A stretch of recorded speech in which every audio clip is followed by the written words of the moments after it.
What's up guys, it's Austin. Welcome to today's video. Tonight, I'm gonna be going into a story about the Midnight Game. Now you guys may have heard of this game, it's very popular. It is a 3 a.m. challenge. So before I read this person's encounter of what they went through playing this game, I wanted to tell you guys the rules of the game so you kind of understand what is happening with the story.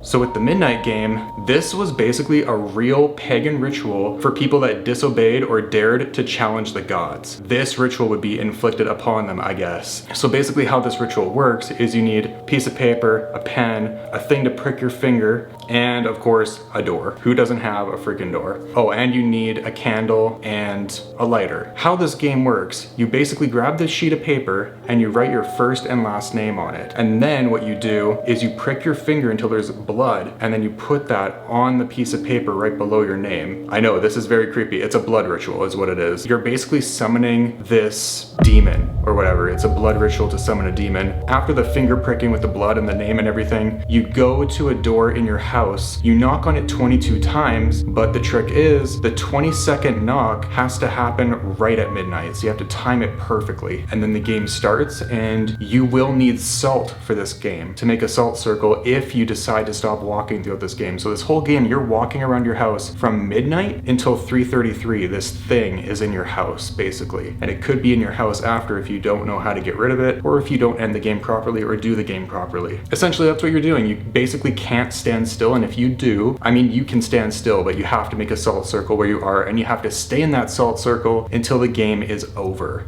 at 3:33, which is the most strongest point of the Devil's Hour, which is 3 a.m. basically, 3:33 a.m. The two most powerful points of the witching hour when demonic energy and just the paranormal in general is at its all-time high. 3:33 is like the worst of it, so I'm guessing that is why this game goes on for that long. Let's get into this person's encounter and what they experienced with one of their friends.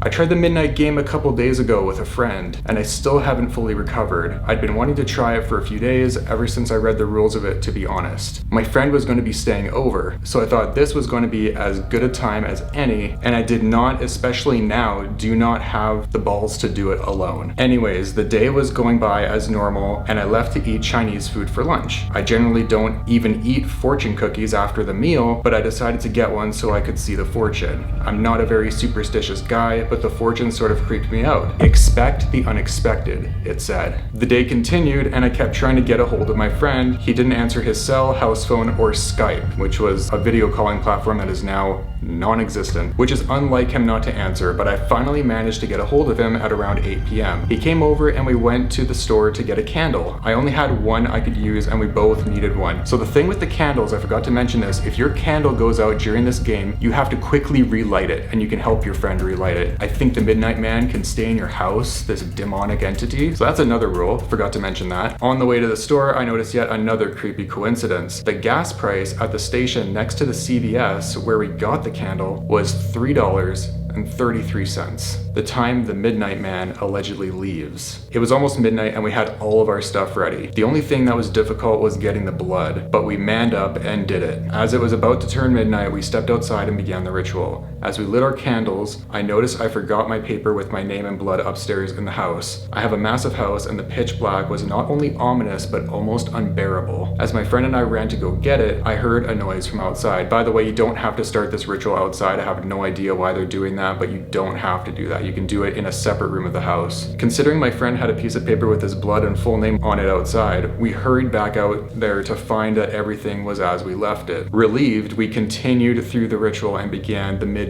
Game. 12 a.m. We began the Midnight Game and started cautiously walking through the house. My house is massive, and the darkness seemed to swallow up everything. Having a friend with me made things far less scarier, and debunking things was easy. Nothing much happened initially. We continued to walk around for a while without any trouble. Now we're at 12:45 a.m. After about 45 minutes of walking, we had not seen much. Silhouettes were debunked as furniture or curtains, and the game seemed to be losing its edge. I was expecting more from this. 1:15 a.m. My friend and I both saw a silhouette at the end of the long hallway. There was no furniture there and nothing that could have explained it. That is really creepy. We sat down on a couch and decided to wait a while before moving more. Screw the not staying in one place rule. We wanted our backs to the wall and to be able to see everything around us. I can understand that completely, because when I'm sitting at the computer, I don't want any space behind me where something could be standing and watching me. 1:20 a.m. My dog entered the room, apparently just awoken from a sleep. I called her over to us to comfort us and to serve as a sentry in case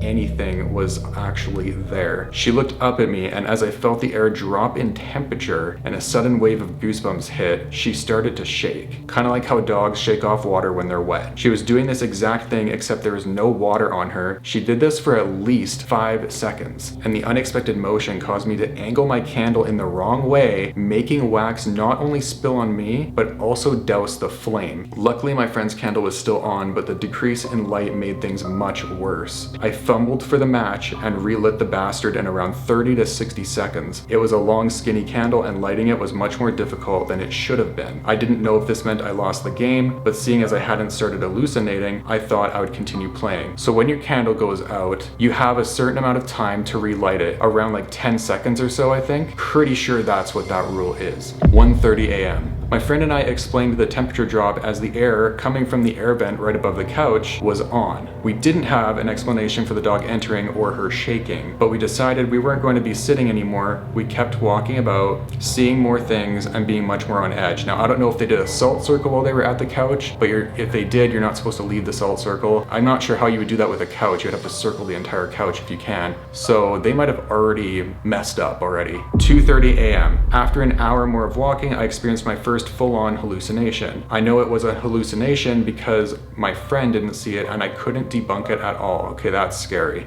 Just typing it gives me the chills. A woman stood in front of me, her back turned. She was about 5'3", and she wore a yellow dress and had shoulder-length red curly hair. That is very descriptive. I kept asking my friend if he could see her, but all he would say is, "See what?" or "See who?" I kept staring as she slowly turned around to face me. I knew I should have looked away or blinked, but I couldn't. I was petrified. Once her face was fully visible, I almost fell over from all the blood rushing to my head. She was missing an eye, and where her eyeball should have been, some sort of hideous arachnid stood instead. An arachnid could be like a spider or whatever, if you're wondering what that means. Her other eye was still technically connected, but only by some pink stringy looking tendon hanging down her cheek. I blinked and blinked and blinked, and she finally was gone. I told my friend we're f***ing done, but he insisted on continuing to play. 3 a.m., so now we're reaching the devil's hour. It seems like things just get worse as the time progresses. I haven't seen anything near as bad as the first hallucination, but I continue to see weird things in my peripherals, meaning your side vision. My friend and I walk down to where my dog is laying, she is not sleeping, and just stand in the corner there for a minute. We're about to leave the room, and we hear the jingle of her collar as she stands up. Her eyes are sharply staring into the dark kitchen, and her ears are no longer floppy, but standing up. I'm afraid to look, and after 10 seconds, she lies back down, still staring into the darkness like she sees something. My friend sees movement in the kitchen. We both immediately go upstairs to my bedroom, where I proceed to lock my door, but I don't want to turn on the lights just yet. But we both vow to quit the game and turn on the lights if anything else happens. I don't think you're allowed to turn on any lights. I don't think you're allowed to do that.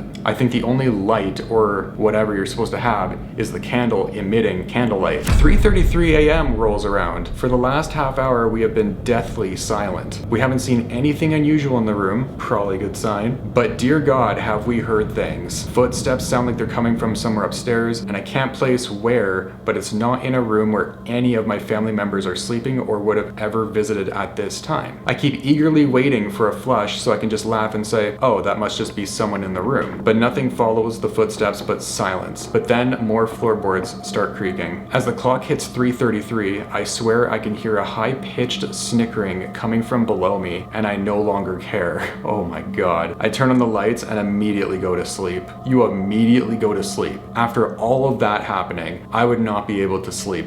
The nightmare I had was indescribable. All my hallucinations were there, and the noises were everywhere as I laid crouched in the corner of a dark, musty wooden room. My hands over my eyes, I keep feeling them brush up against me, but I can't open my eyes to face them. I now wake up every night to this dream. I still don't know what it means, but all I do know is that I lost. Somehow I lost the game. And now, every single night, I am met with either no sleep or a nightmare where I'm crouching in the corner as horrendous things touch me and walk around me, with also cackling laughter and their raspy voices. I'm thinking of seeing a psychiatrist soon, probably a good idea, but I had to get my story out first. I'd appreciate any advice you have, but first listen to my advice. Do not play the Midnight Game unless you know you can win. So that is the story of the Midnight Game, and I'm pretty sure I know why they lost the game is because they sat at the couch, they did not stand up and do a salt circle, because if you're sitting at a couch and you're not doing a salt circle, if you can do one around the couch, because if it's against the wall like that, you can't really do it. But you would have to get up, make a salt circle, and stay there. But they did not do that, and they probably stayed sitting for too long, which means they broke a rule, and now the Midnight Man won, and now this person is having weird hallucinations and experiencing paranormal activity to weird levels. But yeah, I would listen to the person telling the story. You don't know what you're inviting in with these 3 a.m. challenges. You don't want that stuff in your house. But anyways, that is going to conclude today's video. I hope you guys enjoyed it, and don't forget to please comment, like, and subscribe, and I'll see you guys next time. Peace.